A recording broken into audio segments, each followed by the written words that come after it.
Extracción y purificación del ADN. En la actualidad, el estudio de la variación genética entre individuos, poblaciones y especies para explicar patrones y procesos ecológicos evolutivos se aborda mediante marcadores moleculares, segmentos de ADN con o transcripción conocida que proporcionarán información sobre la variación alélica y permitirán distinguir individuos.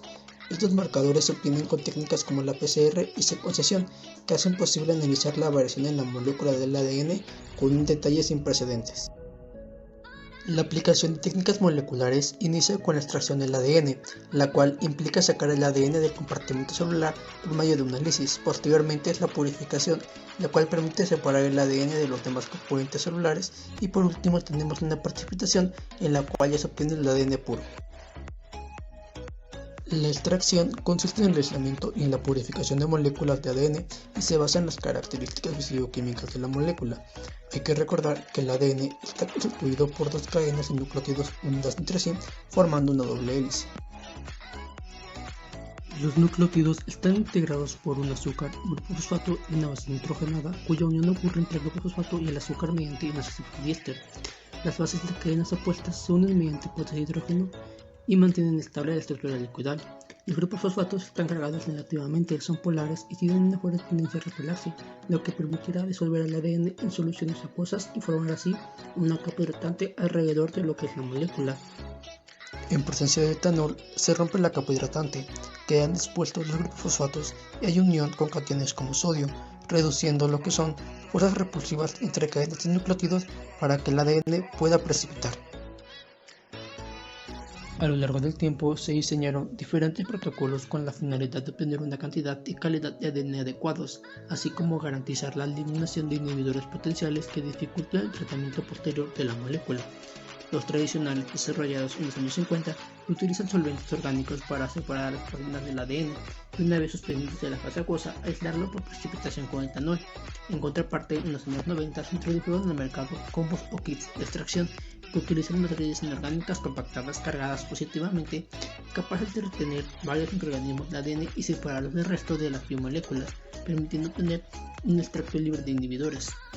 De acuerdo a las diferentes técnicas de extracción con métodos sencillos y de bajo costo, podemos rescatar el FCI, también conocido como método de extracción con fenolcloroformo, alcohol isoamílico, catalogado como uno de los más eficaces. Su principal contradicción es que es laborioso y utiliza compuestos tóxicos. Además contiene inhibidores para la reacción de PCR. Otro método es el reportado por Leiry y Nürnberger. Se basa en la extracción por gradiente de sales para extraer DNA para realizar PCR RFLP. Por parte de Daly, Steen, Fairbrother e Idle, se ha reportado otra técnica, la cual consiste en purificar el DNA mediante la desproteinización con ácido perclórico y la lisis de membranas con un amortiguador, el cual es rico en sacarosa. La literatura menciona que los métodos de purificación de DNA se clasifican en dos grandes categorías, según pretendan purificar DNA cromosómico o DNA plasmídico. La purificación de DNA plasmídico es la base de cualquier experimento de clonación molecular. Este método explota las diferencias en las propiedades de desnaturalización y renaturalización entre el DNA plasmídico y el DNA cromosómico. La alcalinización con hidróxido de sodio en presencia de un detergente fuertemente aniónico provoca la lisis celular, la desnaturalización del DNA cromosómico y de las proteínas y la liberación de los plásmidos. Los plásmidos se ven menos afectados por su pequeño tamaño y su estructura superenrollada. La neutralización del medio en presencia de una concentración alta de sal provoca la precipitación de las proteínas y la del DNA cromosómico. Una colecta y manejo apropiado de la muestra permite obtener ADN íntegro y sin contaminantes. La elección del tejido a procesar vendrá determinada por su disponibilidad y la facilidad de la preparación de ADN a partir del mismo. El ADN puede extraerse a partir de tejido fresco como tejido sólido, sangre total y células blancas, también de muestras congeladas. En el caso de números importantes de muestras a procesar, estas pueden ser conservadas para realizar la extracción con posterioridad. El ADN no sufre demasiado si se conservan las muestras a menos 80 grados centígrados y el rendimiento es aceptable. También puede ser de muestras en parafina. El ADN extraído de muestras fijadas e incluidas en parafina se suelen utilizar para amplificaciones por PCR. Para tejidos sólidos, lo ideal es que estos, una vez extraídos, se congelen y mantengan congelados hasta su procesamiento. En el caso de muestras de sangre, esta ha de recogerse en tubos con anticoagulante, tras lo que pueden ser procesadas inmediatamente o congeladas hasta su procesamiento.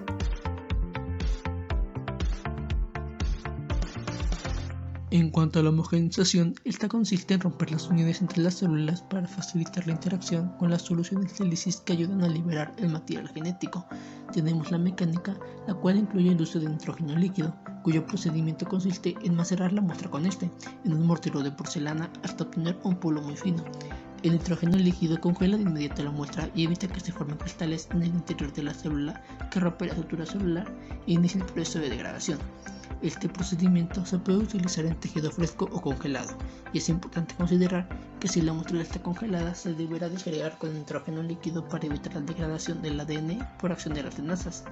En cambio, los pistilos lo que van a hacer es disgregar la muestra mediante fricción con la pared del tubo que contiene la muestra. El proceso se realiza manualmente con pistilos plásticos o con la ayuda de lo que son los homogeneizadores. Es recomendable adicionar un poco de buffer de lisis antes de iniciar, ya que estas soluciones harán una deslanotación de la proteína y mantendrán estable el ADN. Cuando se utilizan dispositivos es necesario colocar el tubo sobre una cama de hielo, lo cual evitará que el ADN se fragmente por el calor que genera la fricción. En cuanto a la homogeneización química, la muestra se mantiene en solución a altas temperaturas en presencia de detergentes, proteasas y agentes caotrópicos que rompen las uniones entre las células o que incluso pueden perforar la membrana celular. La disgregación química es recomendable para bacterias, muestras pequeñas de tejidos frescos o sangre. En tejidos fibrosos es recomendable cortar en fragmentos pequeños para favorecer su disgregación. Antes de iniciar la homogeneización es necesario contar con información sobre la cantidad apropiada de tejido que debe utilizarse, pues una disgregación rápida y completa es esencial para asegurar la obtención de ADN y evitar su degradación. Durante el proceso de lisis, las interacciones entre las moléculas que conforman la pared, la membrana celular y nuclear se modifican o destruyen, permitiendo que los ácidos nucleicos se liberen como se observa en la figura. Muchas soluciones de lisis contienen también EDTA, que forma un complejo con los iones magnesio e impide el funcionamiento de las DNAsas. Los componentes celulares no solubles, como el material fibroso y proteínas que permanecen en solución, se separan del ADN por centrifugación. Tanto la homogeneización como la lisis celular son similares en los protocolos tradicionales y comerciales. En cuanto al protocolo tradicional, este puede deberse a diferentes puntos, como la separación de proteínas y lípidos. En esta etapa se separa el ADN de las proteínas y lípidos mediante solventes orgánicos y ciclos de centrifugación. Se utiliza la fuerte tendencia hidrolítica de los grupos fosfatos para separarlos en medios acuosos, mientras que las proteínas y los lípidos se separan en solventes orgánicos. Precipitación de ADN. Después de que son eliminados los lípidos y las proteínas, se recupera el ADN. Para ello se adiciona etanol y soluciones con altas concentraciones de iones de sodio o amonio que se unen a los grupos fosfato. Esta mezcla reduce las fuerzas repulsivas entre las cadenas y permite que el ADN se pliegue sobre sí mismo, haciéndolo insoluble. Redisolución del ADN.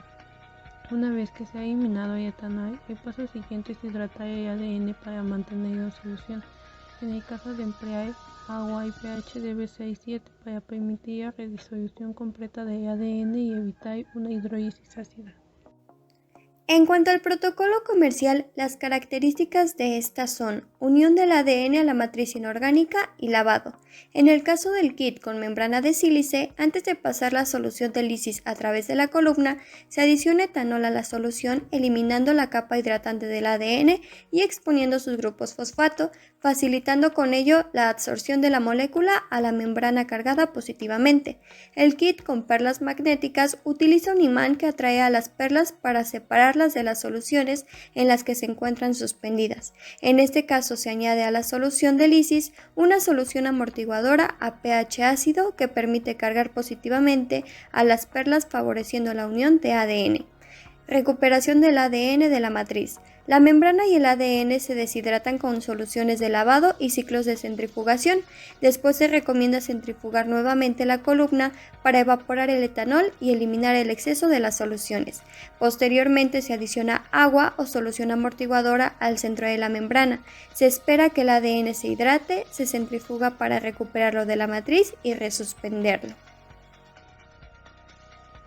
En cuanto a métodos de análisis, tenemos los siguientes: cuantificación de ADN. Una vez obtenido el material genético, es importante determinar el rendimiento mediante espectrofotometría. Una característica del ADN es que absorbe la luz ultravioleta a 260 nanómetros y permite estimar su concentración mediante espectrofotometría. Cuando la longitud de la salida en que se disuelve el ADN es de 1 centímetro, la absorbancia es igual a la densidad óptica. En el caso de ADN genómico de doble cadena, una densidad óptica equivale a 50 microgramos sobre mililitro. Se debe considerar el factor de dilución para obtener la concentración en nanogramos sobre microlitro. Además de conocer la cantidad y calidad del ADN por espectrofotometría, va a ser importante conocer si el ADN obtenido está íntegro. La integridad del ADN se puede observar mediante electroforesis en gel de agarrosa. Si el ADN está íntegro, se debe observar una banda estrecha cercana al pozo en que se colocó la mezcla de ADN. Si está fragmentado, se observará una banda de más de 1 centímetro de ancho o un sendero luminoso en el carril de la muestra, tal como se muestra en la figura en la diapositiva. Para finalizar con este tema, hablaremos sobre el almacenamiento del ADN. Una vez que el ADN ha sido purificado, cuantificado y analizado mediante electroforesis, una parte de la muestra se puede almacenar a 4 centígrados para los análisis inmediatos y el material restante a menos 20 grados centígrados o menos 80 grados centígrados para una preservación por varios meses. En este último caso, es conveniente que el ADN se conserve en soluciones con baja concentración de sales para inhibir la acción de las sustancias contaminantes.